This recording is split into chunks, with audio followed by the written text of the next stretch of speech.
الحمد لله رب العالمين والعاقبة للمتقين على أمور الدنيا والدين والصلاة والسلام على سيد المرسلين إمام المتقين محمد بن عبد الله وعلى آله وأصحابه أجمعين سبحانك لا علم لنا إلا ما علمتنا إنك أنت العليم الحكيم قال رب اشرح لي صدري ويسر لي أمري واحلل عقدة من لساني يفقه قولي ربنا افتح بيننا وبين قومنا بالحق وأنت خير الفاتحين صدق الله العلي العظيم أما بعد.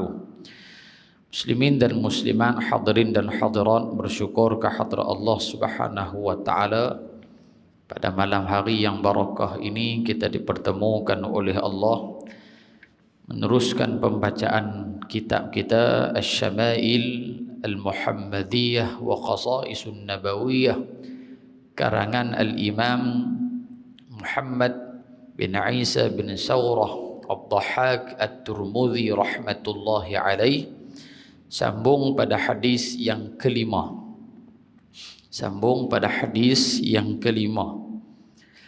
Bismillahirrahmanirrahim. Qala al-muallif rahimahullahu ta'ala wa nafa'ana bi'ulumihi fid darain amin ya rabbal alamin. Berkata al-Imam At-Tirmidzi rahmatullahi alaih, hadis yang kelima, Sayyiduna Ali bin Abi Talib berkata, Lam yakun Rasulullah sallallahu alaihi wasallam bil-tawili wala bil-qasiri shathnul kaffaini wal qadamaini dakhmur ra'si dakhmul karadisi tawilul masrubati idza masya takaffa'a takaffu'an ka'annama in hatta min sababin lam ara qablahu wala ba'dahu mithlahu. Daripada Sayyiduna Ali bin Abi Talib karramallahu wajhah. Sayyiduna Ali adalah sahabat Nabi sallallahu alaihi wasallam yang merupakan, kalau dalam sejarah Islam, adalah kanak-kanak yang pertama beriman dengan baginda Nabi Muhammad sallallahu alaihi wasallam, iaitu Sayyiduna Ali bin Abi Talib karramallahu wajhah. Yang kedua, kata ulama, pada Sayyiduna Ali bin Abi Talib boleh disebut dengan tiga perkara. Yang pertama, Sayyiduna Ali radhiyallahu anhu. Yang kedua, Sayyiduna Ali karramallahu wajhah. Dan yang ketiga, Sayyiduna Ali alaihi salam. Tiga ini boleh disebut kepada Sayyiduna Ali bin Abi Talib radhiyallahu ta'ala anhu wa ardah. Yang ketiga, Sayyiduna Ali bin Abi Talib radhiyallahu ta'ala anhu, nama dia adalah Ali bin Abi Talib bin Abdul Manaf bin Hashim. Ali bin Abi Talib bin Abdul Muttalib bin Hashim bin Abd Manaf Al-Qurashi Al-Hashimi.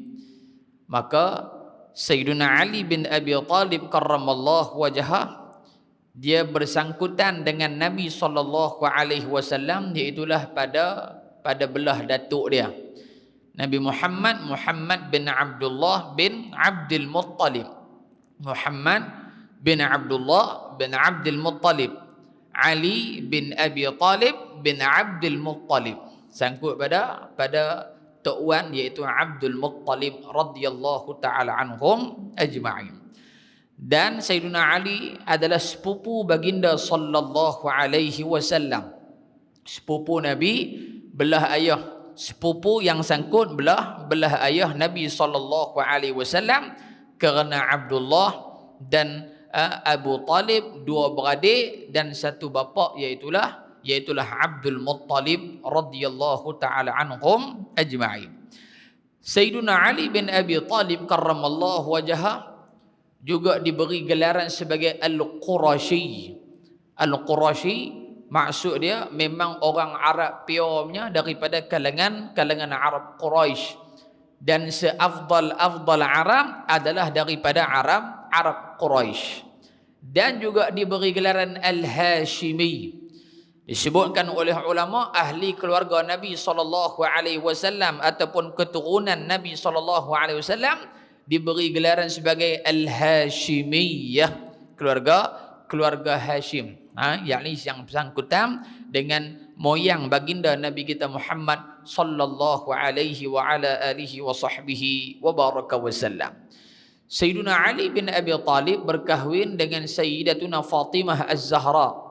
Sayyidah Fatimah Az-Zahra iaitu anak kesayangan baginda Nabi Muhammad sallallahu alaihi wasallam, dan Sayyidatuna Fatimah radhiyallahu taala anha berkahwin dengan Sayyidina Ali bin Abi Talib dan diberikan zuriat oleh Allah Subhanahu wa taala. Yang masyhur itulah Sayyidina Al-Hasan dan juga Sayyidina Al-Husain. Yang baru ni kita puasa Ashura, puasa 10 Muharram, maka kita puasa dan kita kaca buku surah. Waktu tu juga golongan-golongan Syiah pada hari Ashura juga mereka merayakan, bukan merayakan, yakni mereka buat ritual mengikut kepercayaan mereka. Pada hari itulah mereka pukul badan dan sebagainya dan melaknat para sahabah ridwanullah alaihim ajma'in. Yang paling hebat adalah pada tanggal 10 Muharram ataupun Ashura, hari yang ke-10 Muharram. Dan kata ulama juga Sayyiduna Ali bin Abi Talib radhiyallahu taala anhu dilahirkan 10 tahun sebelum daripada hijrahnya baginda Nabi Muhammad. 10 tahun sebelum baginda diangkat menjadi rasul. 10 tahun sebelum baginda Nabi Muhammad sallallahu alaihi wasallam diangkat menjadi rasul. Dan Sayyiduna Ali bin Abi Talib bila mana dilahirkan maka dia dibesarkan ataupun dia hidup dalam kelompok ahli keluarga baginda Nabi Muhammad sallallahu alaihi wasallam. Bila dia hidup dengan Nabi sallallahu alaihi wasallam, banyak benda yang dia belajar daripada Nabi, sehingga kan Sayyiduna Ali radhiyallahu taala anhu menyertai ke semua peperangan yang disertai oleh baginda Nabi Muhammad sallallahu alaihi wasallam kecuali peperangan Tabuk sahaja. Peperangan Tabuk. Perang Tabuk berlaku selepas daripada hijrah Nabi ke Madinah Al-Munawwarah. Soalan dan jawapan. Abang itulah. Itu tuan-tuan dia penimba. Pasal apa Sayyidina Ali bin Abi Talib tak sempat, tak menyertai peperangan Tabuk? Kerana kata ulama Sayyidina Ali bin Abi Talib dia agak lewat sedikit tiba di Madinah Al-Munawwarah. Jadi dia agak lewat sedikit tiba di Madinah Al-Munawwarah, maka menyebabkan dia tidak dapat menyertai peperangan Tabuk.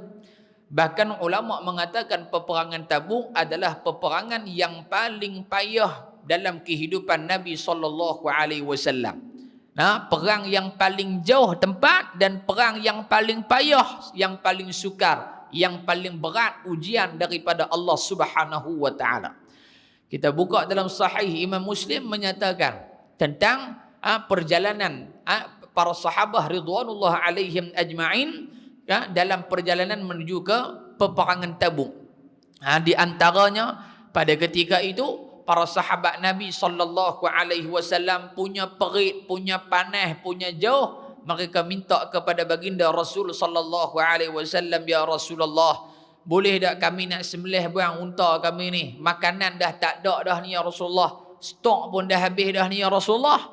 Maka di sini ulama mengatakan nak menunjukkan betapa jauh, betapa susah, betapa payahnya sahabat Nabi SAW menghadapi perjalanan untuk menyertai peperangan Tabuk. Kita pi Badar pun jauh dah 200 kilo lebih dah perang Badar punya tempat. Ini Tabuk jauh lebih daripada perang Badar kedudukan dia. Jadi Sayyidina Ali bin Abi Talib radhiyallahu taala anhu wa ardah, dia hanya tak menyertai perang Tabuk selain daripada perang Tabuk disertai oleh Sayyidina Ali radhiyallahu taala anhu wa ardah. Yang seterusnya Sayyidina Ali radhiyallahu taala anhu berkahwin dengan Sayyidatuna Fatimah Az-Zahra binti Rasulullah sallallahu alaihi wasallam pada tahun kedua Hijrah. Dia kahwin dengan Sayyidatuna Fatimah anak baginda Rasul sallallahu alaihi wasallam pada tahun kedua Hijrah. Tahun kedua Hijrah juga berlakunya peperangan Badar, dan tahun ketiga berlakunya peperangan Uhud. Tahun kedua Hijrah barulah berkahwin dengan Sayyidah Fatimah Az-Zahra binti Rasulullah sallallahu alaihi wasallam. Sayyidina Ali bin Abi Talib radhiyallahu taala anhu wa ardah di antara salah seorang daripada 4 khalifatul Rasul sallallahu alaihi wasallam, dia khalifah yang keempat. Yang pertama khalifah Abu Bakar As-Siddiq radhiyallahu taala anhu, yang kedua Amirul Mukminin Umar bin Al-Khattab, yang ketiga Amirul Mukminin Uthman bin Affan, yang keempat Amirul Mukminin Sayyidina Ali bin Abi Talib karramallahu wajhah. Pasal apa ada perbezaan? Sayyidina Abu Bakar khalifah dan ketiga yang selebihnya digelar sebagai Amirul Mukminin. Maka tidak ada perbezaan pun, cuma ditukar pada zaman Sayyidina Umar bin Al-Khattab radhiyallahu anhu. Bila mana wafatnya Sayyidina Abu Bakar As-Siddiq, dilantik Sayyidina Umar radhiyallahu anhu, maka rakyat Madinah panggil Sayyidina Umar Khalifatul Rasul Umar bin Al-Khattab. Diulang 2 kali kalimah khalifah. Jadi bila diulang 2 kali, maka Sayyidina Umar kata ni jadi payah, panjang cerita. Esok ni orang pihak aku pula duk ulang 3 kali pula. Khalifatul Rasul Uthman bin Affan. Khalifah punya duk banyak khalifah. Maka Sayyidina Umar kata, lah ni kita bagi pemudah, kita tukar Amirul Mukminin Umar bin Al-Khattab. Jadi awal-awal yang memegang jawatan gelaran Khalifatul Rasul Abu Bakar As-Siddiq, awal-awal yang memakai gelaran Amirul Mukminin adalah Sayyidina Umar bin Al-Khattab radhiyallahu taala anhu wa arda. Jadi nak sebut Khalifatul Rasul Abu Bakar pun betul, Khalifatul Rasul Umar pun betul, Khalifatul Rasul Utsman pun betul, Khalifatul Rasul Ali bin Abi Talib radhiyallahu alaihim ajma'in pun betul juga. Amirul Mukminin Abu Bakar As-Siddiq pun betul, Amirul Mukminin Umar bin Al-Khattab pun betul, Amirul Mukminin Utsman bin Affan pun betul, Amirul Mukminin Ali bin Abi Talib pun betul belaka. Cuma dari sudut penggunaan sahaja. Yang berhormat YB, dia pendek gitu ya, makna macam ke lah. Tentu tak jadi masalah apa. Nak sebut Amirul Mukminin boleh, Khalifatul Rasul pun boleh juga. Jadi Sayyidina Ali khalifah yang keempat dan meriwayatkan hadis Nabi sallallahu alaihi wasallam sebanyak 576. Boleh tulis tikam jangan. 576 hadis yang diriwayatkan oleh Sayyidina Ali bin Abi Talib karramallahu wajhah, dan Sayyidina Ali mati pada tanggal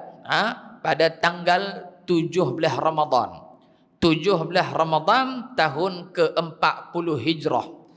Tanggal 17 Ramadan tahun ke-40 Hijrah, ketika mana usia 63 tahun. 63 tahun wafatnya Sayyidina Ali bin Abi Talib kerana dibunuh oleh Abdul Rahman bin Muljam la'natullahi alaihim ajma'in, yang merupakan salah seorang daripada Al-Khawarij yang memerangi sahabat Nabi yang mulia Sayyidina Ali bin Abi Talib karramallahu wajhah.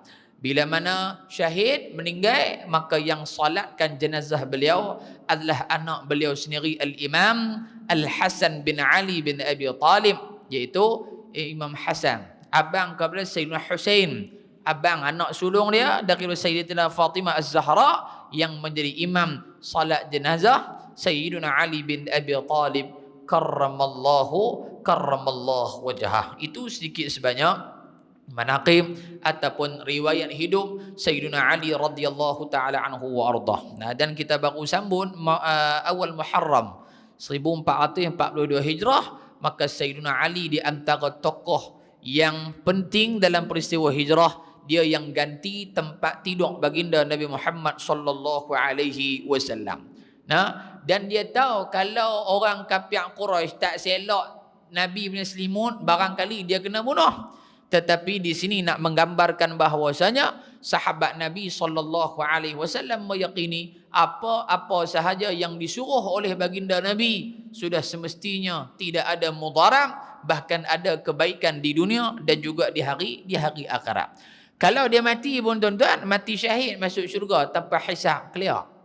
Tapi mati tak mati selamat, dunia selamat, akhirat pun dia selamat kerana telah memberi peluang dan ruang yang selesa buat baginda Rasul untuk berhijrah ke Mubi Madinah, bukan untuk berlari, faham ke mulai tu, untuk berhijrah ke Madinah Al-Munawwarah, menyebarkan agama Islam. Baik, Rasulullah sallallahu alaihi wasallam tidak tinggi dan tidak rendah. Tapak tangan dan kakinya terasa tebal dagingnya namun lembut. Tapak kaki Nabi SAW dan tapak tangan Nabi isi kejap, isi tebal. Dan begitu juga dengan kaki Nabi SAW pun juga tebal. Seperti mana yang disyarahkan oleh guru saya, Fadilatul Doktor Sya'ban Muhammad Al-Rifa'i Al-Misri hafizahullah ta'ala, yang dikatakan kaki Nabi di sini apa dia? Iaitulah tumit Nabi. Tumit Nabi SAW isi tebal tetapi tak kerah. Nah, tak kerah, lembut elok. Tumit kita tekah-tekah dia lembut, tekah-tekah dia kerah. Lak pun kerah terus patut naik ke matu barangkali. Tapi Nabi tak. Tumit kaki Nabi SAW dan tapak kaki Rasulullah lembut dan juga isinya tebal.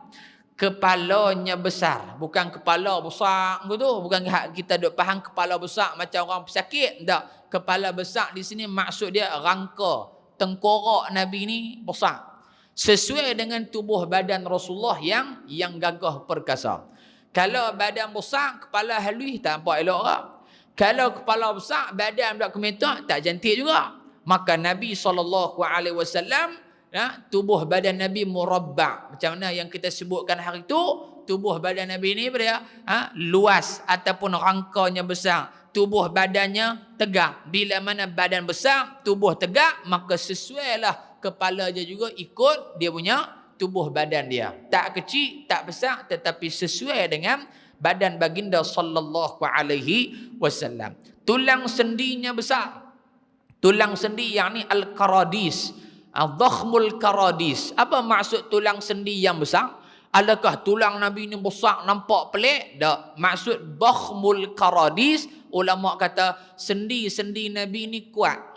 Sendi Nabi, kepala, tangan, ni siku, kaki, paha, tang mana penyambung-penyambung tulang tu semua kuat-kuat belaka. Sebab itu dalam riwayat tidak ada menceritakan Nabi SAW patah tangan, tak ada. Tak ada riwayat yang Nabi masuk perang kaki patah, kaki tergeliat, kaki terseliuh. Balik Sayyidatuna Khadijah diurut kaki, isteri Nabi diurut pasal terseliuh dalam peperangan. Tak ada. Maka di sini ulama mengatakan itu adalah bukti yang jelas adalah tulang baginda Nabi, kulit ataupun tubuh badan Nabi SAW itu kuat dan teguh. Bulu yang tumbuh di dadanya sehingga pusatnya lebat. Surbah. Nah, maksudnya daripada sini sehinggalah ke pusat. Satu line saja. Dia tak cabang-cabang macam umat Nabi. Umat Nabi lain. Umat Nabi bulu dada sampai satu badan. Kadang-kadang bulu kena buat operation pula. Hormon selajak lebih dah. Itu umat Nabi. Nabi bulu start daripada sini. Turun sampailah ke pusat. Satu saja nampak tirus saja. Itu bulu dada Nabi SAW. Ustaz, tu bulu dada kita berceragah ke mana? Nak kena cukur apa? Dia kata. Tak payah cukur.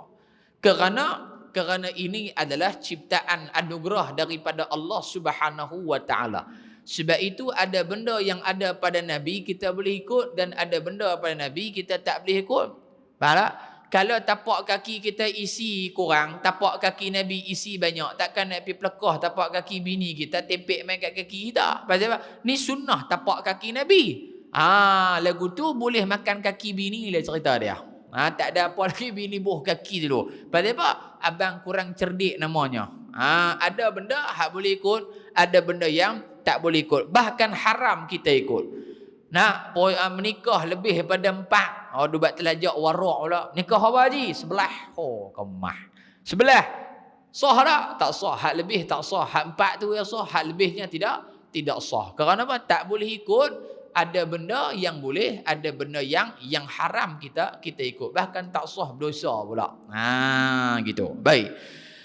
Apabila baginda berjalan, pergerakannya condong ke hadapan seolah-olah sedang turun ke tempat yang rendah. Yakni Nabi bila mana berjalan, macam kita bicara sebelum ni, Nabi berjalan, tubuh badan Nabi ni, kaki, orang turun tempat tinggi jarang dia seret kaki. Kalau seret ni kira pelik bin ajaib lah.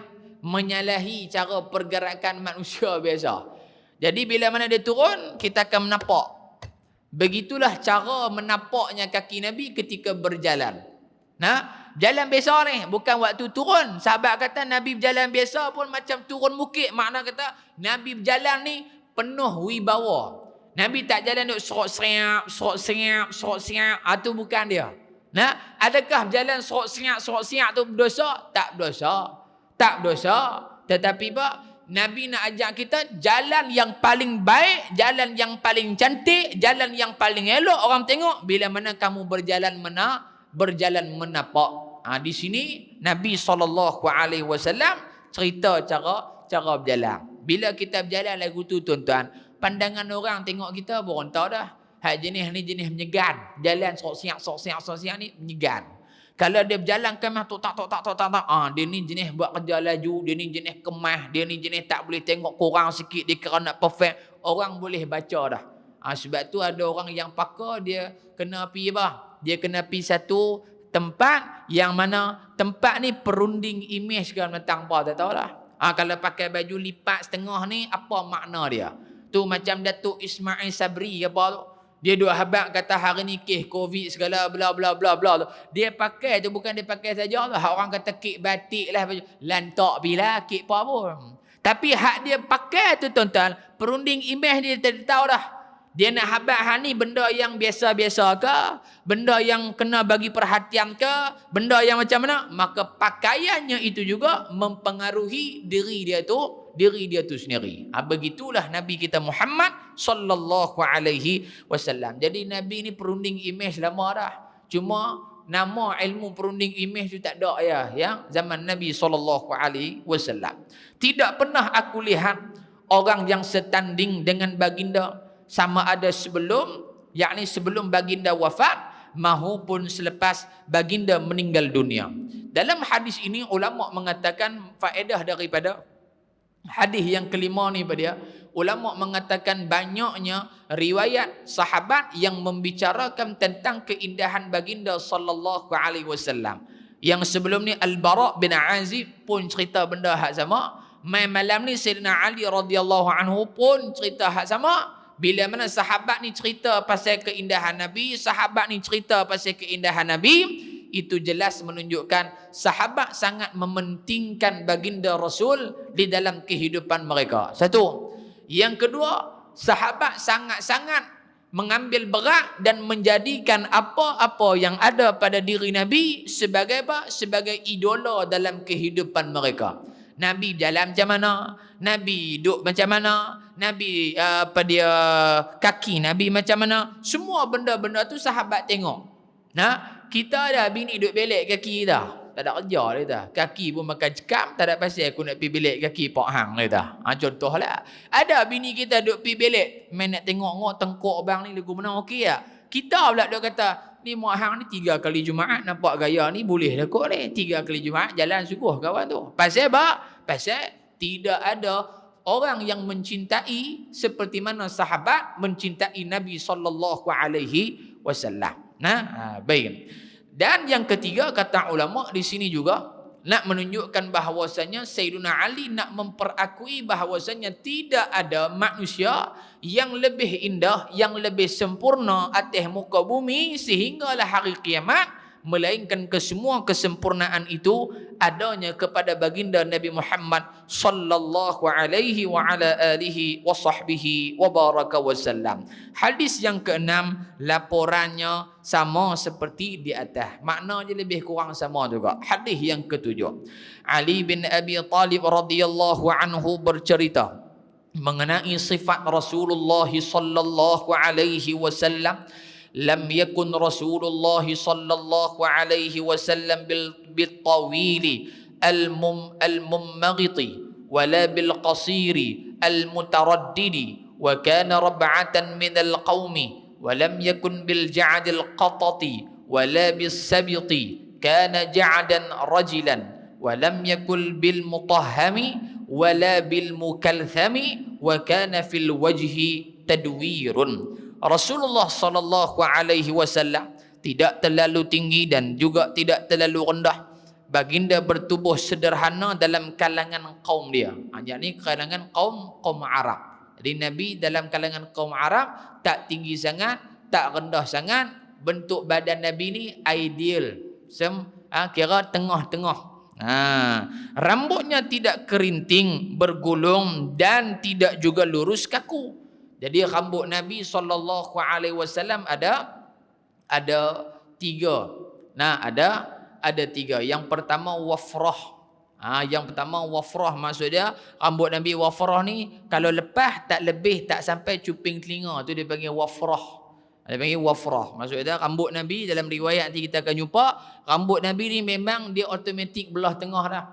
Tak gaduh sikat pun dia belah tengah dah. Ini rambut Nabi sempoi memang. Rambut Nabi sempoi. Umat Nabi punya pula nak buat belah tengah, dia pergi buat batas ban atas kepala dia.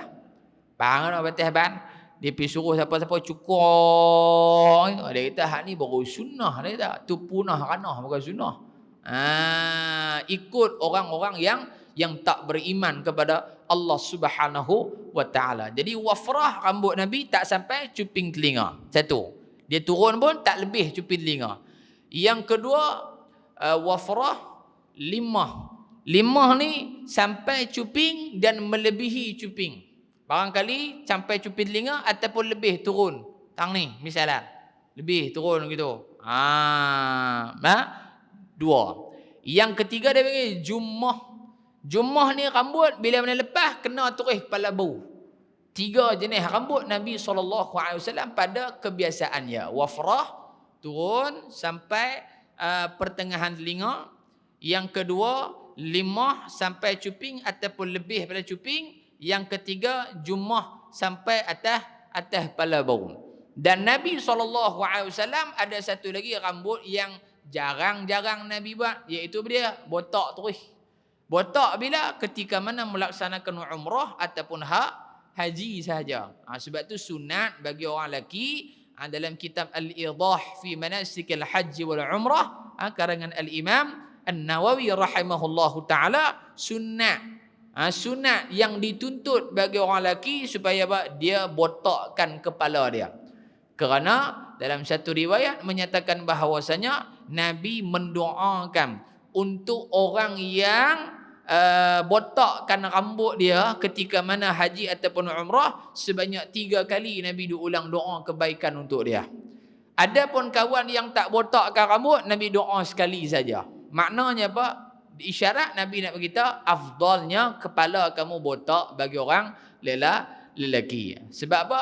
Barangkali kita mendapat keberkatan daripada doa baginda Nabi Muhammad sallallahu alaihi wasallam. Ada yang balik tak botak rugi yo. Dia kata balik mai sik lugok botak pelik tak sampai keluar pusat serenti pun dia kata. Bukan keluar pusat serenti. Jadi apa dia? Kalau kita kepala botak ni rambut pendek lah kita kata senang. Hak pertama mandi wajib senang. Bukan nak suruh mandi wajib kerap dak. Mandi wajib senang. Sebab dia terjun air terlekat terus dah belah. Tapi kalau rambut panjang ni dia Satgi duk duk nawai duk duk nawai tu saja 7:45 tak habis. Duk nawai tu mentang apa tau. Kan? Hak lagi teruk usolli terus. Usolli rafa'al hadathil akbar. Mayang pun nak mayang, mandi wajib pun nak mandi wajib. Ini lagi pelik lah kawan ni. Jadi bila rambut pendek ni senang. Terutamanya sekiranya orang tu jenis mengapai. Bila dia mengapai lagi bagus, kepala dia ni botak terus. Kepala dia ni rambut pendek. Pasal apa? Dia berangin tu. Bila berangin tuan-tuan, dia berasa kepala ni ringan, senang nak mengapai. Dia kata, "Ustaz, oi, saya pada muda sampai ketua duk kepala botak payah nak ngapai. Pak Long buka tak buku?" Tak buka. Memang payah nak ngapai dah, apa pun tak buka. Tapi cuba mengapai paling kurang. Mengapai try tengok kepala botak mengapai. Insya-Allah senang ingat. Dia kata kalau lagu tu potong kepala tu lagi senang ingat apa? Hak tu memang ingat sungguh. Ingat pasal apa? Hamba Allah ni telah membunuh diri. Memang orang ingat dah. Jadi rambut pendek. Sunat ke? Wajib ke rambut pendek? Tak wajib rambut pendek. Nak simpan rambut panjang pun tidak menjadi masalah. Tetapi jangan sampai menyerupai orang perempuan. Ni kes apa dia? Kes pakai seluar ketat waktu berbasikal. Boleh ke tak boleh? Pula. Ada orang tanya, pakai seluar ketat, seluar fit tu lah. Boleh ke tak boleh tuan-tuan? Nak tanya tuan-tuan boleh ke tak? Tuan-tuan ni tak mau jawab pun. Kami pakai kain pelikat tak weh, mana kami nak tahu. Boleh ke tak boleh? Jawapan dia boleh. Tak haram lah tuan-tuan, tak dosa. Dengar lagi molek tu. Dengar lagi molek. Tak berdosa. Dengar lu, awal tak dosa. Yang kedua dia pakai dak ketat orang lelaki. Ni cerita orang lelaki dah. Boleh tak? Boleh pakai ketat. Hukum dia makruh sahaja. Dua. Yang tak boleh apa dia? Pertama, nampak warna kulit. Warna kulit ni tak mesti ketat. Pakai telekung nampak warna kulit pun tak sah mayang dah. Ni orang lelaki lah. Dia main pakai kain pelikat, kain jarang-jarang macam kan apa dia pukat ikan tu. Nampaklah sikit-sikit tu warna kulit dia tak sah. Maka tak boleh pakai. Baik, sekiranya dia pakai seluar ketat nampak warna kulit tak boleh, dilarang syarak. Yang kedua, nampak bentuk kemaluan. Nampak bentuk angry bird ustaz tadi terus kata. Ni bicara benda ni bicara lama dah. Ni dia keluar main pula. Nampak warna kulit, nampak bentuk kemaluan, maka tak boleh pakai, dosa.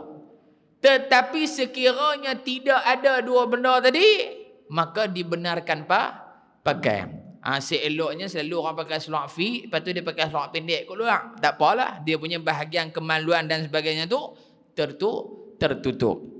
Yang kedua, bila pakai seluar fit ni nak kena jaga. Bila? Waktu semayang. Jangan kita duk buat keluar formula ikut kepala kita. Kita bukan ulama. Mesti ikut hak ulama sebut. Syarat sah semayang tutup aurat. Selesai. Tutup aurat. Bila kata tutup aurat ni umum. Dia nak pakai kain pelikat ke? Dia nak pakai baju hujan ke? Dia nak pakai apa pun, penting tutup aurat sudah. Baik. Jadi bila dia pakai seluar fit, ada yang pakai 3 suku, 4 suku, 5 suku, 8 suku, semua adalah suku-suku semua ni. Baik. Dia pakai seluar 3 suku bawah daripada kepala lutut. Baik. Maka seeloknya bila nak semayang pakai kain pelikat saya kata. Takut bila mana kita duk turun waktu sujud, kain tu dia akan cuih naik atas. Bila cuih naik atas, jadi yang pertama dia akan menampakkan aurat. Sekiranya dia boleh nampak aurat, dia tutup dengan kadar yang serta-merta, maka tak menjadi masalah. Kalau sebelah saja. Ni kalau dua-dua belah ni nak rabui pergi kot mana ni? Dua-dua nak kena tolak pergi ni. Nampak tak?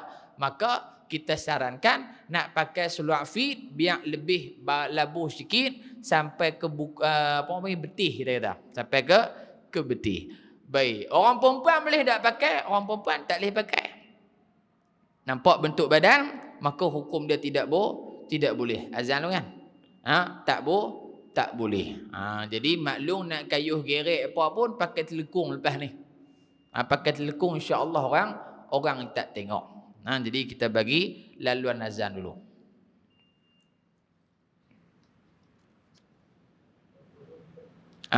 Terus. Terus tak apa. Jadi maklum nak kayuh gerek boleh kayuh gerek, jangan pakai baju ketat. Jangan pakai baju ketat. Dia kata pakai baju ketat ni ustaz, dia kata kayuh boleh pi 120, terus ada pembohong sangat. 120 kilometer sejam dia boleh kayuh, pembohong paik sangat. Abang man gerek pun paling deras pun dia kata 35 ataupun duk lagu tu dah orang. 35 kilometer sejam tu pun laju dah. Dia kata pakai selak fit ni ustaz, kayuh laju. Kayuh boleh pergi merata, tanya dia hang pergi petang mana dah? Boleh pusing satu dunia dah ke? Tak juga. Duk pusing kot sik dugak ni yalah. Pusing gitulah. Hak kalau selak ketat tu. Jadi boleh pakai orang lelaki selak ketat, jangan nampak warna kulit dan jangan nampak bentuk kemaluan. Adapun orang perempuan maklum pakailah baju muslimah ke, baju muslimun ke, kain ataupun seluar yang longgang. Bila duk pakai baju ketat, hak tu yang followers di belakang ramai. Faham tak tu? Hak laki tak pernah duk kayuh gerek, pun pi kayuh gerek. Ni kita penin. Abang nak pergi mana? Awal dak pi kayuh gerek. Kayuh gerek. Pasal apa? Dak nak exercise. Padahal dia tahu dah lagi geng makcik-makcik ni nanti keluar mai. 6.30 nanti dia pacak kot jalan. Dia pun turut kot belakang. Dia naik basikal tu bukan dia tengok jalan pun. Dia duduk follow punggung maklum tu. Bukan punisik lugak lah. Tapi dia kata kok ni ke? Kan? Duduk follow. Jalan tak tengok dah. Tak tengok dah jalan. Panggung, padang serai.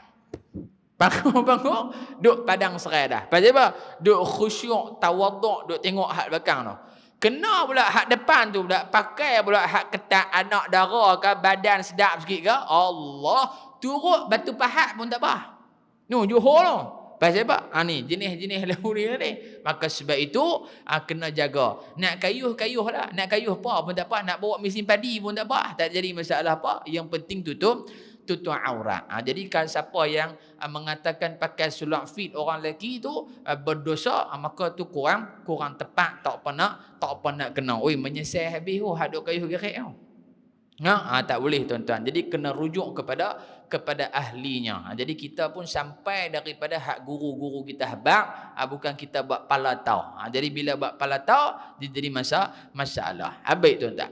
Dan katanya lagi dalam hadis ni, melainkan ikal yang beralun. Rambut Nabi tidak kerintin dan tidak juga lurus kaku. Yang ni lurus kaku ni direct terus, macam orang buat teknik rebonding tu. Lurus terus. Melainkan ikal yang ni beralun seperti mana apa?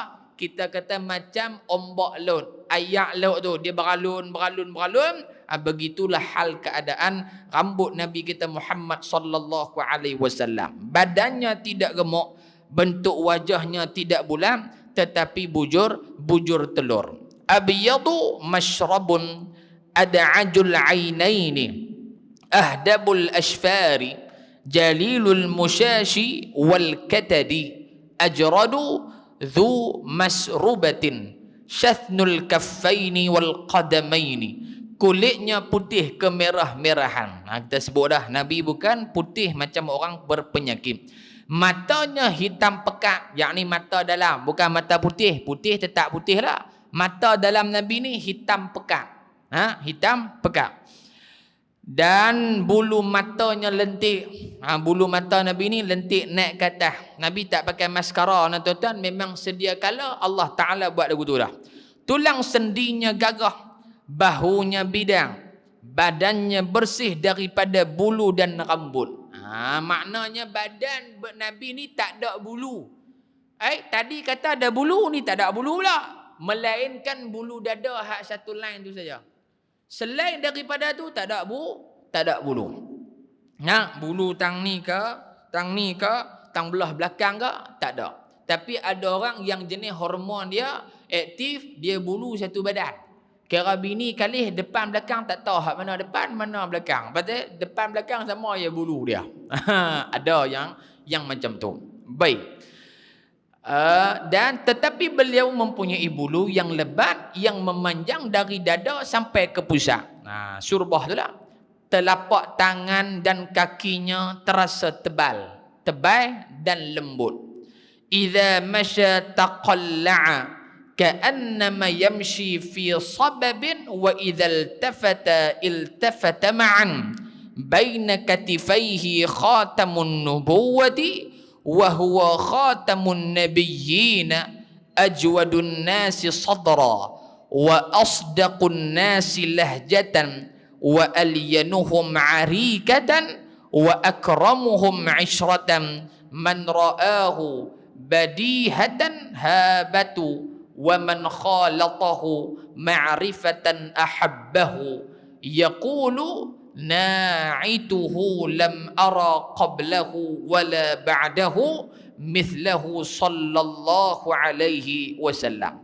Apabila Rasulullah sallallahu alaihi wasallam berjalan, pergerakannya kelihatan tegak, kakinya diangkat dengan kekuatan. Macam mana tuan-tuan? Macam mana yang disyarahkan oleh guru kita bila mana Nabi berjalan macam ni.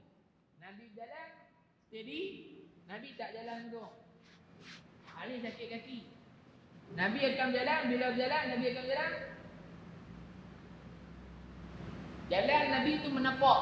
Nabi tak jalan. Tak, Nabi akan berjalan angkat. Terus jalan. Itu cara jalan Nabi sallallahu alaihi wasallam. Bila Nabi berjalan angkat betul. Nabi tak berjalan main-main. Di sini Nabi nak ajak kita apa benda pun hak kita buat kena ada kesungguhan. Berjalan pun Nabi ajak kena ada kesungguhan. Kerana daripada cara berjalan maka orang boleh mengetahui bagaimanakah cara kehidupan kita. Baik, seolah-olah beliau yakni Rasulullah sedang turun di lereng yang curam. Apabila beliau berpaling kedua-dua bahunya berpaling serentak, yakni seluruh badannya turut berpaling. Makna bila mana Rasulullah jalan, sahabat yang duk belah ni panggil, ya Rasulullah. Nabi tak, ya tu kita ataupun YB hak menang pilihan raya.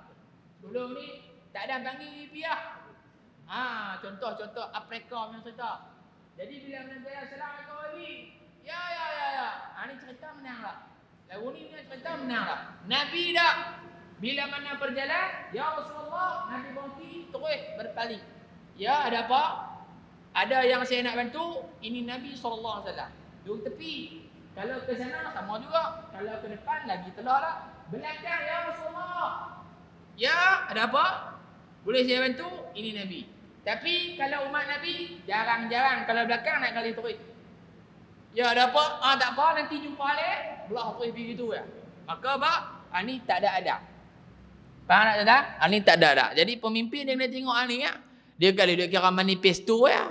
Tak kira lah belah mana pun. Saya cakap terusnya nak marah lantak pergi lah. Kita habaq cara Nabi. Bila ikut hak Nabi, insya-Allah semuanya baik-baik belaka. Boleh tak tu tuan-tuan? Nampak macam marah saya kata kat YB tuan-tuan ni. Kan bukan YB tuan-tuan lah, mana YB pula. Kan bila orang tegak kalih lah. Waktu kamu sebelum menang, ni undi lah saya nak. Saya kalau siapa undi saya ni duduk Jannatul Ma'wa ni. Duduk syurga Ma'wa tu hak teh. Saya duduk ni dengan siapa undi saya ni duduk dengan Rasulullah. Amboi. Hang mayang subuh pun kadang-kadang tinggal duduk dengan Rasulullah. Banyak cantik dia. Jadi Nabi Muhammad panggil kalih terus. Maka ini adab. Bahkan Nabi bila mana budak-budak main, Nabi tinggi. Ni kata adab Rasulullah. Kalau orang panggil Nabi kalih, budak panggil, Nabi akan turun sama dengan budak. Kita anak kita panggil kenapa? Ya, tak jadi haram. Tapi kalau anak kita panggil Allah, duk langut patah. Duk langut patah. Pi mana? Pi kedai makan. Nak order KFC ke apa? Ramai. Anak duk langut balik, pala duk kat atas, tak boleh turun dah. Pasal apa? Pala kiat terus. Tapi Nabi Muhammad, bila mana budak cakap, Nabi akan rendahkan tubuh Nabi sama dengan budak tu. Supaya apa? Dia bercakap tak menjadi payah untuk budak tadi ni. Kalau kita pun payah tuan-tuan ni kalau orang hak tinggi pada kita. Ayah duk languk tu. Kena pak sama tinggi dengan apa setongkol ke apa. Hak jenis geng gusti mah tinggi-tinggi mah payah. Jadi ini hebatnya akhlak Nabi kita Muhammad sallallahu alaihi wasallam. Baik, baca hadis ni tuan-tuan betul habis bulan depan dah. Dari bila nak habis 399 hadis insya-Allah. Saya jadi Perdana Menteri 36 kita habis kita ni. Insya-Allah. Habis. Dan katanya lagi di antara kedua bahunya terdapat khatamun nubuwah, iaitu tanda kenabian bagi para nabi. Antara dua kepala bau kanan, bau kiri, antara yakni tengah. Tengah tang mana tuan-tuan? Belakang. Yang ni. Ya, di sini ada khatamun nubuwah, nanti kita akan jumpa macam mana dia punya bentuk dia dan sebab apa berbeza riwayat dalam kalangan sahabat. Ada sahabat kata macam ni, ada sahabat kata macam ni, maka kita akan jumpa nanti tuan-tuan. Baik, ada khatamun nubuwah. Ini juga yang berlaku pada sahabat Nabi Salman Al-Farisi radhiyallahu anhu bila mana dia mai nak menyatakan betul ke tak betul ini Muhammad sallallahu alaihi wasallam, maka yang pertama apa dia? Yang pertama dia bagi makan dekat sahabat dan Nabi pun ada ketika tu dia kata, "Nah, ambil ini makanan, aku bagi sebagai sedekah." Kata Salman Al-Farisi radhiyallahu anhu, aku tengok waktu tu Nabi ambil dan Nabi bagi kat sahabat, Nabi tak makan. Maka ini dalil pertama menyatakan itu adalah Muhammad sebab dia tak makan sedekah. Yang kedua, apa dia? Yang kedua, hari kedua aku main bawa makanan dan aku kata ambil makanan ni, ini adalah hadiah. Dan bila mana aku kata hadiah, Rasulullah ambil, sahabat ambil, Nabi kata samillah, makanlah dengan menyebut nama Allah. Nabi makan, sahabat makan. Dalil kedua, ini Muhammad dia hanya terima hadiah. Dalil ketiga apa dia? Dalil ketiga khatamun nubuwah. Macam mana dia nak cek khatamun nubuwah? Kita sebut dah pada bulan yang lalu. Nabi SAW bila mana pakai ridha, Nabi akan tutup macam tu. Ridha Nabi. Jadi bila tutup macam ni tak nampaklah belakang. Tapi Allah Subhanahu Wa Taala Maha mengetahui apa yang berlaku bila mana Salman Al-Farisi mai kat Nabi. Allah Taala menggerakkan dan Nabi SAW apa yang buat? Nabi tarik Nabi punya ridha ni, Nabi tunjuk, nah nak tengok kan? Tenang. Tak kena duduk serendai-serendai dah. Nabi angkat, tunjuk terus. Ketika itu asyhadu an la ilaha illallah wa asyhadu annaka Muhammadar Rasulullah. Masuk Islam terus. Kerana tiga-tiga ciri ini ada pada baginda Rasul dan benda ini yang diceritakan kepada Salman Al-Farisi adalah apa dia? Adalah daripada ahlul kitab. Tok Syekh yang memahami Injil dan juga Taurat.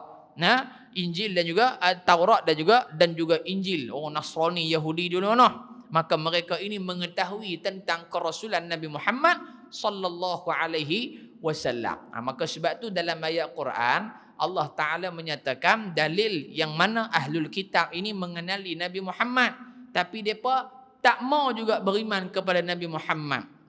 Dalil dia surah Al-Baqarah juzuk yang kedua.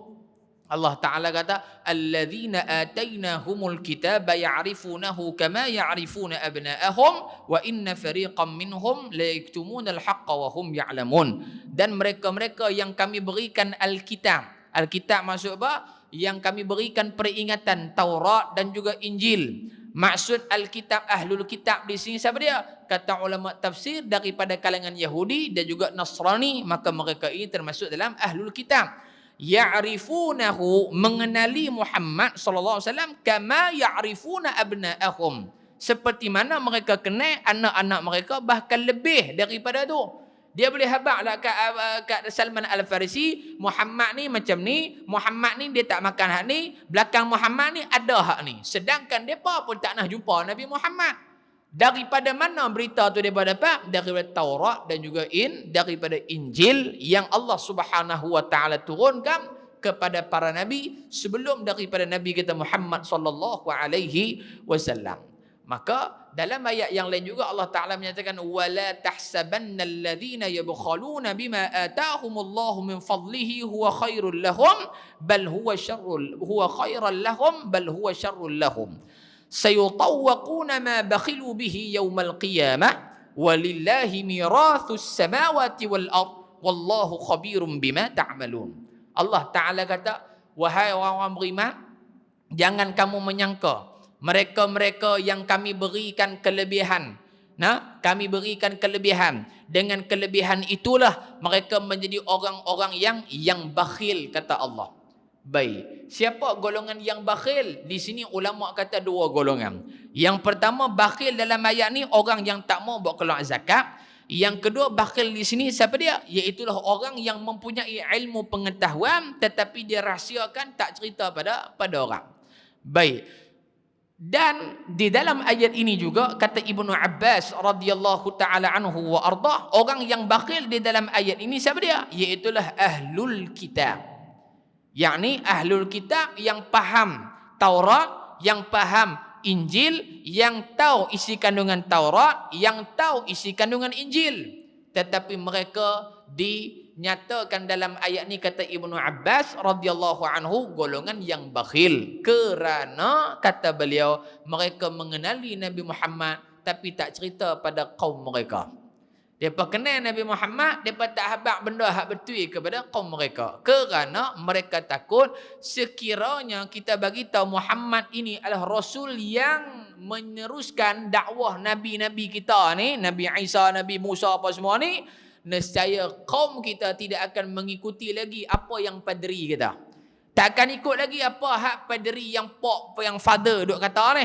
Mereka akan mencari terus Muhammad sallallahu alaihi wasallam. Maka berita inilah yang dapat kepada Salman Al-Farisi dan akhirnya dia pergi jumpa Nabi dan dia beriman dengan Nabi kita Muhammad sallallahu alaihi wa ala alihi wa sahbihi wa baraka wasallam. Baik sekali. Rasulullah sallallahu alaihi iaitu tanda kenabian bagi para nabi. Rasulullah sallallahu alaihi wasallam merupakan manusia yang hatinya paling pemurah. Rasulullah tidak pernah berkeluh kesah di atas sikap, tidak bertimbang rasa dan penyiksaan oleh kaumnya. Dalam ayat lain surah At-Taubah 128-129, juzuk yang ke-9, Allah Ta'ala kata, laqad ja'akum rasulun min anfusikum azizun 'alaihi ma 'anittum harisun 'alaikum bil mu'minin raufur rahim. Dalam ayat ni Allah Ta'ala kata Nabi Muhammad antara sifat Rasulullah SAW dia, Nabi ni Allah Ta'ala berikan ujian yang berat. Sebab tu termasuk dalam Rasul Ulul Azmi. Yang kedua Nabi SAW harisun alaikum. Apa maksud harisun alaikum? Husul alal khairi alaikum. Nabi nakkan, yakni Nabi tamakkan kepada kebaikan, yang kebaikan itu kesemuanya adalah untuk umat Nabi SAW. Sebab tu bila mana ayat yang terakhir Allah Ta'ala, fa in tawallau, wahai Muhammad, kamu berdakwah, kamu dah cerita, depa tawallau, berpaling, depa tak mau. Depa lawan, depa hina, depa maki kamu. Faqul hasbiyallah, katalah wahai Muhammad, hasbiyallah, cukuplah bagi Allah Ta'ala buat aku. Ini orang beriman, tuan-tuan. Bila mana orang fitnah dia kata apa? Tak apa, Allah ada. Orang fitnah tuduh dia macam-macam. Tak apa, Allah ada. Maka ini yang perlu ada dalam diri kita, orang yang beriman kepada Allah, yakin setiap benda yang Allah Ta'ala datangkan ada hikmah dia dan ada balasan di sisi Allah Subhanahu wa Ta'ala. Baginda dihalau daripada kampung halaman Nabi di Mekah Al-Mukarramah. Pak menakan Nabi Hamzah bin Abdul Muttalib dibunuh dalam peperangan Uhud oleh seorang lelaki nama dia Wahsy radhiyallahu taala anhu. Wahsy bunuh pak menakan Nabi Hamzah bin Abdul Muttalib. Sampai satu hari Wahsy menjumpa Nabi, ya Rasulullah, wahai Muhammad. Nabi tanya, hang Wahsy ke? Dia kata, ya, saya Wahsy yang membunuh bapa saudara kamu. Maka Nabi SAW memaafkan Wahsy dan Wahsy memeluk Islam. Kita jangan orang bunuh pak belakang kita. Orang sepak kucing kita pun kita pergi sepak kau tu 3 suku mau dah kena. Ni Nabi boleh memaafkan orang. Ni hebatnya sifat baginda Rasul sallallahu alaihi wasallam. Beliau adalah orang yang kata-katanya paling jujur, Al-Amin. Bahkan kata ulama ketika mana usia muda Nabi dah dipanggil Al-Amin. Dan kita perlu ketahui orang kafir Mekah depa lawan Nabi bukan disebabkan Nabi, tetapi disebabkan apa yang dibawa oleh Nabi saja. Abu Jahal mai jumpa Rasulullah, wahai Muhammad, ketahuilah kami lawan kamu bukan kerana diri kamu. Kami lawan kamu bukan kerana keturunan kamu. Kami lawan kamu bukan kerana ahli keluarga kamu, tetapi kami lawan kamu kerana agama yang kamu bawa, itu kami lawan hang. Pasal apa mereka tak lawan Nabi dengan sebab nasab keturunan Nabi? Kerana nasab keturunan Nabi orang kafir Quraisy pun tahu keturunan yang paling mulia dalam kalangan orang Arab ketika tu. Paling mulia, maka tidak ada hala, tak ada lorong mereka nak pergi maki mak-pak tok nenek Nabi. Tak ada. Pasal paling mulia. Mereka nak kata Nabi SAW ni cacat. Tak. Nabi SAW pun dipandang indah oleh orang musyrikin Mekah pada ketika tu. Mereka pandang indah. Macam mana mereka nak kata Muhammad ni tak cantik? Sedangkan orang lain kata cantik. Maka mustahil mereka nak ambil bahagian tu. Nah, mereka nak kata Nabi Muhammad penipu. Tak boleh penipu. Kerana gelaran Al-Amin diberikan sendiri oleh orang musyrikin Mekah. Hak kafir sendiri yang boh Al-Amin. Bukan Nabi sendiri boh. Tapi orang kufar sendiri yang letak. Jadi mereka guna cara yang lain. Mereka attack dari sudut apa yang dibawa, yakni Islam yang dibawa oleh Rasul sallallahu alaihi wasallam.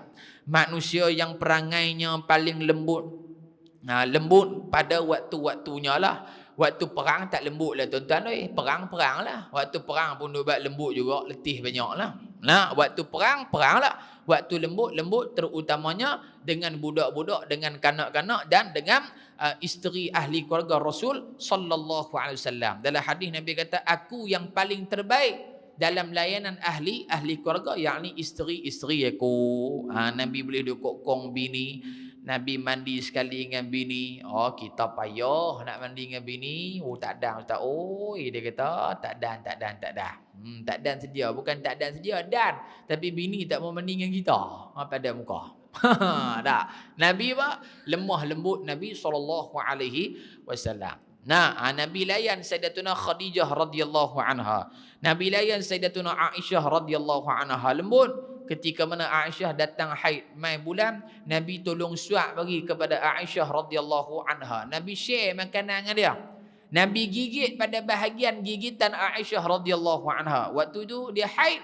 Di sini ulama kata Nabi nak ajak orang perempuan yang mai bulan sentuh dia tak najis. Yang najis itu darahnya saja.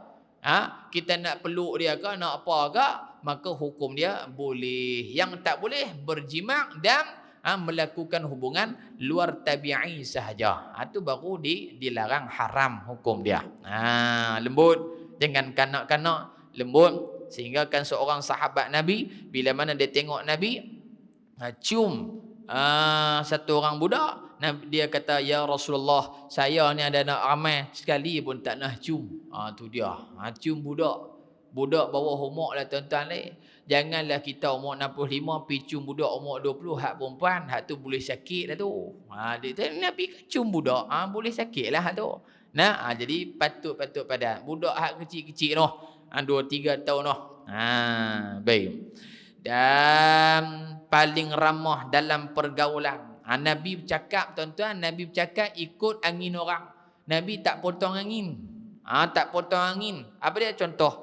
Kawan depa ni duk sembang pasal gerek. Duk kayuh gerek. Hang tukar gerek kurang. Tiba-tiba mai satu orang syekh, dia kata, ingatlah pada Allah Ta'ala. Ni mau potong angin mau orang ni. Nabi bukan begitu. Hak ni telajak warak, kurang cerdik nama dia. Depa ni duk sembang ni, kita ni kena buat rumah besar, kena buat ni. Dia kata rumah ni mah dunia mah, kita nak rumah akhirat. Jenis ni pang sedih bagi duduk dalam kubur tu. Pasal apa? Jenis tak faham bahasa. Nabi, sahabat cakap bab dunia Nabi bercakap. Sahabat cakap bab sekian Nabi bercakap. Nabi tak pernah potong angin. Sahabat cerita dunia, Nabi sulam akhirat. Sahabat sulam akhirat, Nabi sulam dunia. Ada. Nabi ikut sahabat. Kena gitu. Jangan duk terlajak warak kan. Ittaqullah. Taqwa pada Allah. Walal akhiratu khairu wa abqa. Kemah. Akhirat tu kekal abadi. Betul dah, akhirat tu kekal abadi. Dunia mu kalau tak ada rumah pun nak mayang lah. Akan mayang atas kubur pun. Kena faham molek tu. Habis. Sesiapa yang melihatnya buat pertama kali pasti akan menaruh hormat dan segan padanya. Yakni haibah. Hebat tu lah. Hebat tu kalimah Arab lah tu. Melayu ambil hebat. Siapa tengok Nabi saja, dia berasa apa? Berasa, kemahnya. Tengok Nabi, dia berasa gerun. Bukan gerun takut nak lari. Tetapi gerun rasa apa? Rasa macam ta'ajub. Ui, subhanallah, ulama ni lain macam aku tengok dia. Begitulah Nabi Muhammad sallallahu alaihi wasallam. Kita tengok lagu mana tok-tok guru besar mai. Nah, kita tengok tok guru tu pun lain macam lah. Lain macamnya aura dia. Nah, tengok ui hebat tu guru ni. Padahal tak nak jumpa pun. Tengoklah gambarnya. Ui hebat tu tok guru ni. Apa dia tu? Dia panggil izzah. Dia punya kemuliaan, terutamanya Nabi kita Muhammad sallallahu alaihi wasallam. Sehingga kan dalam riwayat kata kalau duduk jauh nampak suka. Suka tengok jauh Nabi kot je, suka isyuknya tengok. Bila nak kuih lama, kuih dekat maka bertambah kasih sayang. Kuih dekat, kuih sayang. Kuih dekat, kuih sayang. Orang tengok kita kok jauh segaknya, kuih dekat, kuih maki. Kuih dekat, kuih maki. Itu beza. Pasal apa? Kok jauh nampak macam muka suci lah. Bila mereka tu dia jerawat batu, batu kan campur mak dia ada atas muka dia, maka itu berbeza dengan Nabi kita Muhammad sallallahu alaihi wasallam. Dan katanya lagi sikit lagi. Sesiapa yang berkenalan dengan baginda tentu nanti akan mencintainya. Kerana apa? Mencintai dengan akhlak-akhlak yang ada pada baginda Rasulullah sallallahu alaihi wasallam. Orang yang menceritakan sifat Rasulullah tentunya akan berkata, belum pernah aku melihat seseorang yang setanding dengan beliau, sama ada sebelum kelahirannya ataupun sesudah beliau meninggal dunia, yakni selepas daripada wafatnya Nabi SAW.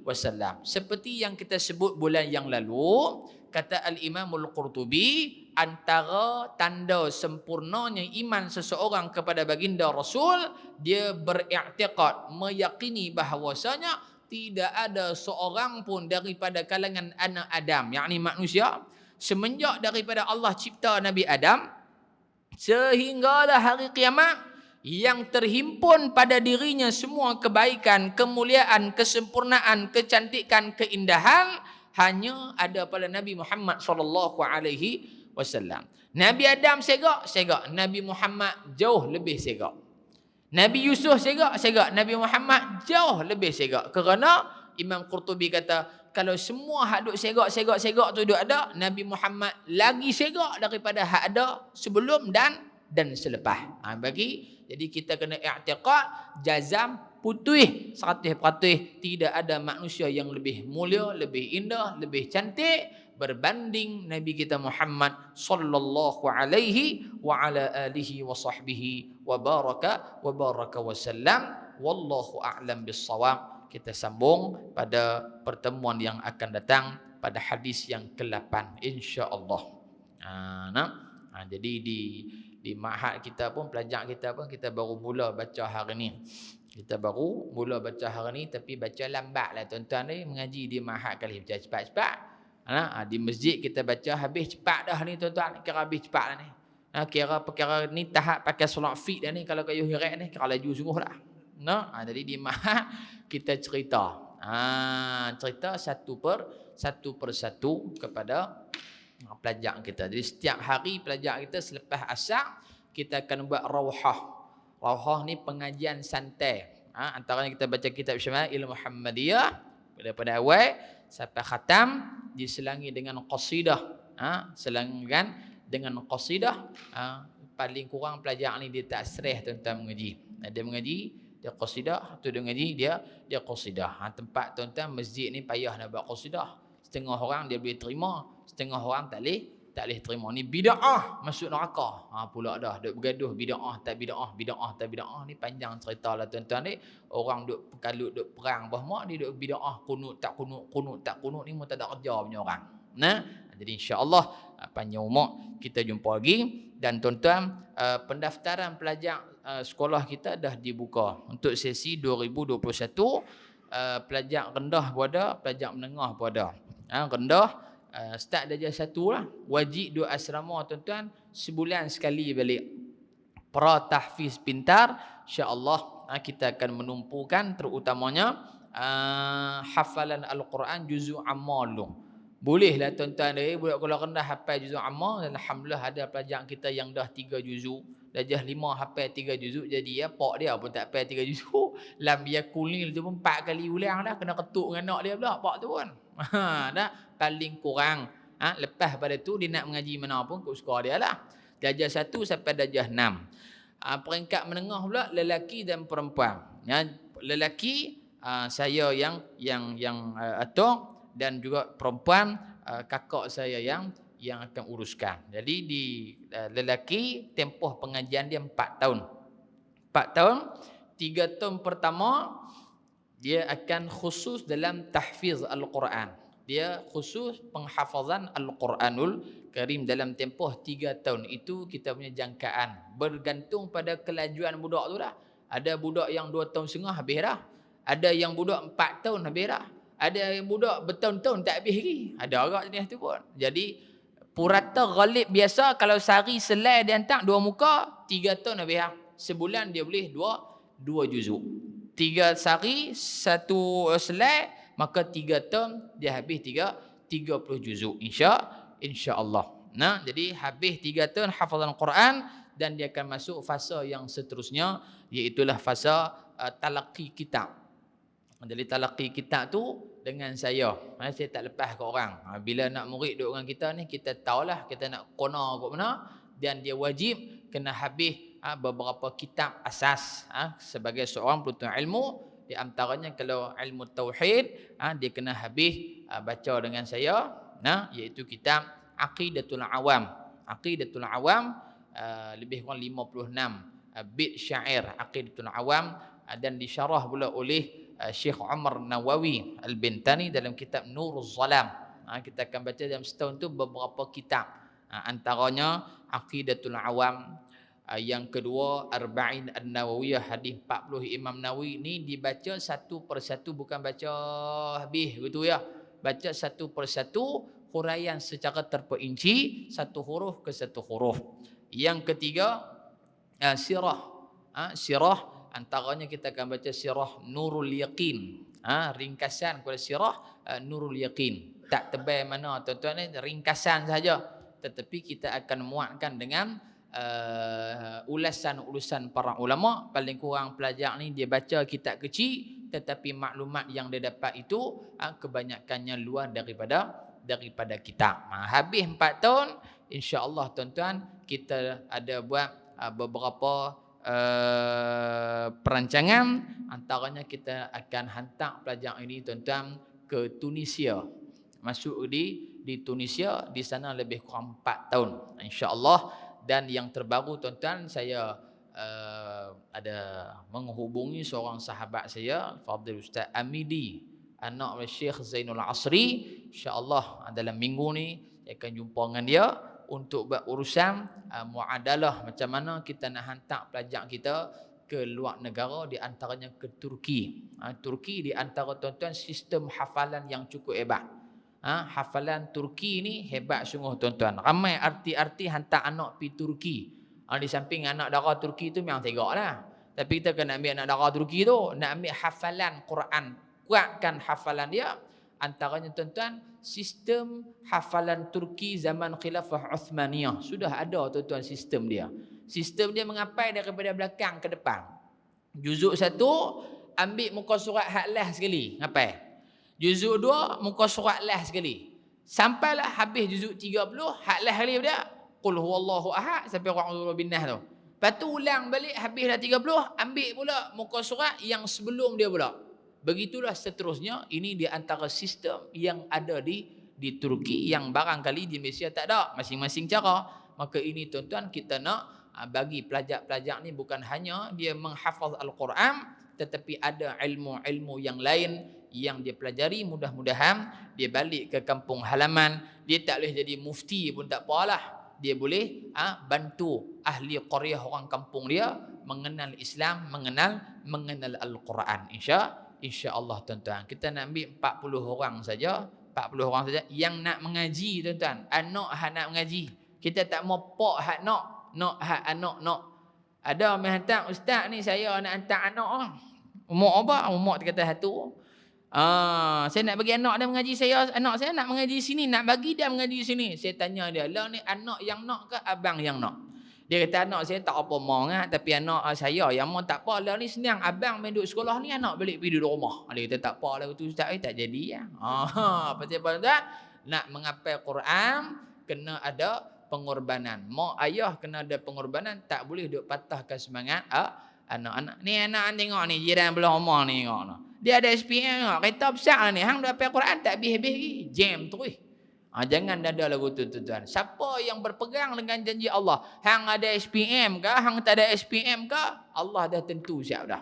Yang penting usaha dan sangka baik dengan Allah Subhanahu wa taala, insya-Allah. Itu sahaja yang kita nak sampaikan. Maaf lajak sikit tuan-tuan. Yang baik daripada Allah, yang terkurang terkasar itu mohon ampun dan maaf. Aqulu qauli hadza wassalamualaikum warahmatullahi wabarakatuh. Bismillahirrahmanirrahim. Alhamdulillahi rabbil alamin wassalatu wassalamu ala rasulillahil amin wa ala alihi wa sahbihi ajma'in. Allahumma ja'alna min ahli syafa'ati nabiyyika Muhammadin sallallahu alaihi wasallam. Rabbana atina fid dunya hasanah wa fil akhirati hasanah wa qina adzaban nar. Walhamdulillahi rabbil alamin. Taqabbalallahu minkum.